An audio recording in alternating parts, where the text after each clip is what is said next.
Goeiemôre. Dit is Dinsdagoggend die 28ste Februarie 2023 en ek groet julle hartlik hier vanaf die walle van die Grootrivier. En soos julle almal weet, is die watervlakke steeds besig om te styg met al die reën wat geval het in die opvangsgebiede. En ons kan maar net hoop en bid vir die beste vir die boere hier langs die benede Oranje en natuurlik ook elders in die land waar hulle geweldig baie vloedskade gehad het. En dit is nie net boere nie, maar ook die oewerbewoners. Daar's baie beeldmateriaal wat wys hoe die huise oorstroom is, eiendom wat vernietig is, en my hart gaan regtig uit na al diegene wat as gevolg van die stormwater skade moet skade opgedoen het in die proses. Ek het 'n tyd terug het ek met julle gesels 'n bietjie rondom die Verenigde State van Amerika, die VSA, en het ek spesifiek die punt geopper dat die VSA opereer met 'n oorlogsekonomie. En dat het inderdaad blyk dat die VSA nie sonder oorlog ekonomies kan voortbestaan nie. Nou daar uit die aard van die saak is daar mos nou ander redes ook, ander dinge wat ter sprake is. Maar dit is interessant om nou kennis te neem dat Japan geweldig besig is nou met bewapening en hulle kry hulle self ook gereed vir 'n potensiële oorlog. Ons sien dat die spanning nog steeds aan die oplaai is en dat die Amerikaners nou ook Suid-Korea besoek het en onder andere ook Japan besoek het en dit terwyl China al hoe meer op 'n knop getrek raak oor hierdie provokasie deur die Verenigde State van Amerika.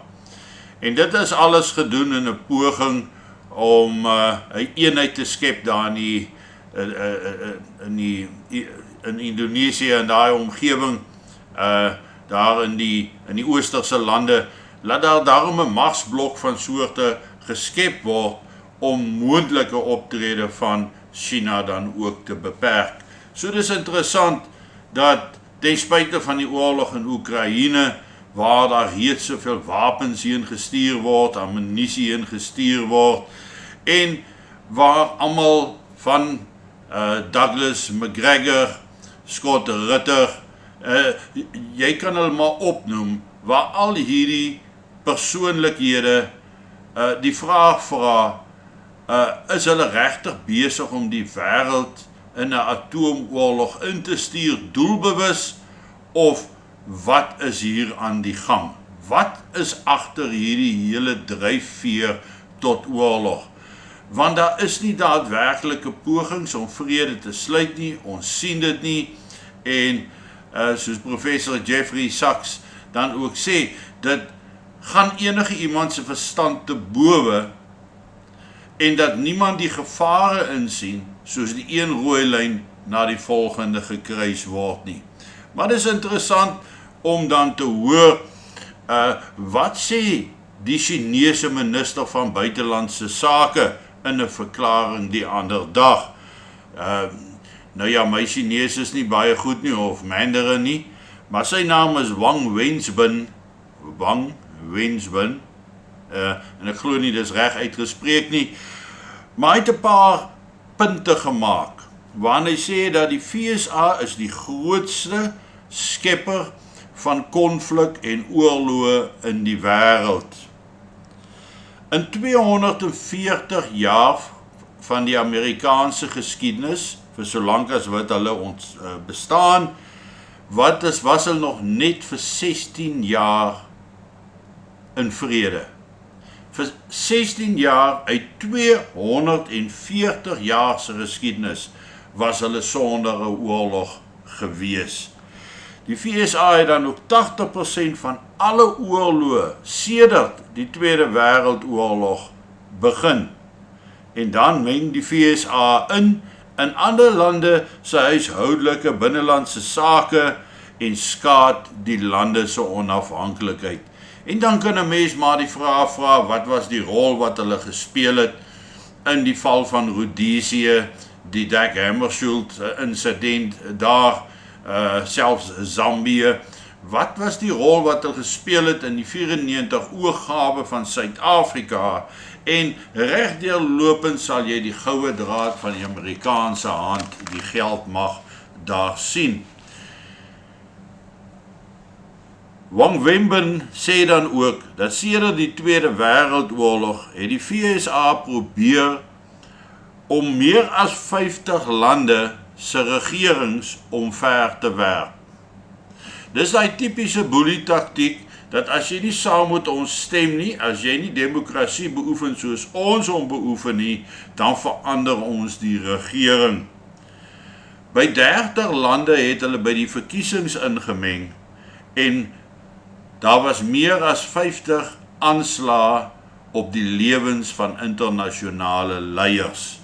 Die pogings om leiers te elimineer en om hulle invloed minder te maak en almal wat teen hulle praat. Nou ons weet dat beide Saddam Hussein en Gaddafi was die twee groot voorstanders vir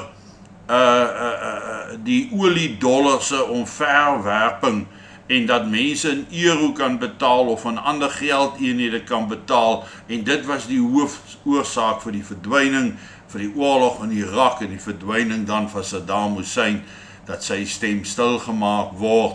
Ons weet, Gaddafi het gestaan voorstander van die Verenigde State van Afrika. Hy wou graag so Verenigde State hier sien, en ons sien dan ook hoe is hy in die proses met die oorlog daar, is hy geëlimineer en weggeneem. Dan NAVO, onder die leiding van die Verenigde State, het in oorlog in Afghanistan, Irak en Syrië alleen, was daar oor die 900.000 sterftes en meer as 37 miljoen vlugtelinge as gevolg van hulle oorloë. Nou 900.000 mense lewensverlies as gevolg van hulle oorloë, hulle aksies in Afghanistan, Irak en Syrië alleen, sê baie, want hulle is vinnig om ander lande te oordeel oor sterftes, maar nooit oordeel iemand hulle nie. Want hoe kan iemand hulle oordeel sonder om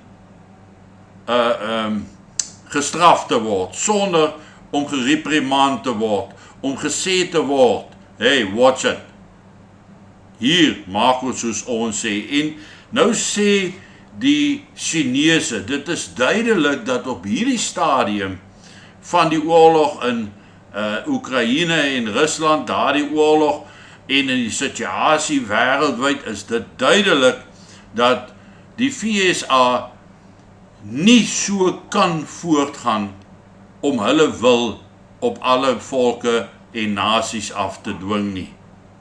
En dat daar een of ander tyd 'n einde aan sal moet kom. Nou hierin is 'n bedekte waarskuwing van die Chinese. Daar moet 'n einde aan kom, anders sal die wêreld nooit vrede ervaar nie. Nou gaan dink 'n bietjie mooi oor wat hy hier gesê het. Ek sê nie dat alles wat Wang Wimben gesê het, is korrek nie. Maar daar is groot waarheid aan, as ons gaan kyk na wat het gebeur, watter lande het regeringsveranderings ondergaan, en waar was hulle orals by betrokke. Tog kraai geen haan daaroor nie. En is Rusland die groot instigator, die groot gevaar in die wêreld, hulle en China, want China word ook nou amper daagliks deur die NAVO-lande verdag gemaak, en dit was in die onlangse verlede waar 'n senior Amerikaanse offisier voorspel het, dat Amerika waarskynlik teen 2025 in 'n oorlog teen China betrokke sal wees. Ek dink nie NAVO en dan by uitstek die FSA besef die magte waarteen hulle te staan kan kom nie. Of hulle is bloot arrogant, glo hulle kan nie verloor nie, alhoewel hulle nie een van hierdie klomp oorloë wat ek nou genoem het gewen het nie. Hulle altyd verleë, daar weggesterktes in die bene moes pad gee, alhoewel dit nie die indruk is wat geskep word deur die geweldige pro-Amerikaanse media nie. Ek dink ons kan verwag dat hier nog 'n groot toename in die konflikatmosfeer in Oos-Europa, in die Ooste en in Europa te wagte kan wees. En ek dink alle hoop wat 'n mens nog kon gehad het dat hierdie oorlog nie sal eskaleer nie, is stadig maar seker besig om by die deur uit te waai. En daarmee saam kan ons maar sien die toename in ons eie situasie in Suid-Afrika, en of ons nou wil en of ons nou nie wil nie, die hele wêreld, ons ingesluit, uiteindelik gaan ly as gevolg van die oorloë in Europa en in die Ooste en in Oos-Europa en in die algemene Amerikaanse boelie taktiek wat toegepas word. Net so ietsie om vanoggend om oor te dink 'n bietjie, want dit speel so 'n groot rol op ons alledaagse lewens, hoe ons dinge sien, hoe ons dinge ervaar, en ek dink 'n mens moet 'n treukie terug staan en na al hierdie goed ook kyk. Want ons kyk nou net met beskuldigende oë na Rusland, maar ons kyk nie na die instigator van die groot oorloë nie. En dit lyk nie of die Biden-regering in Amerika enige planne het om 'n halwe treukie terug te staan en die vraag te vra, is ons gereed vir 'n kernoorlog, al dan nie. Geniet vanoggend jou kondensmelk koffie en ek praat dan môreoggend weer met julle. Mooi loop.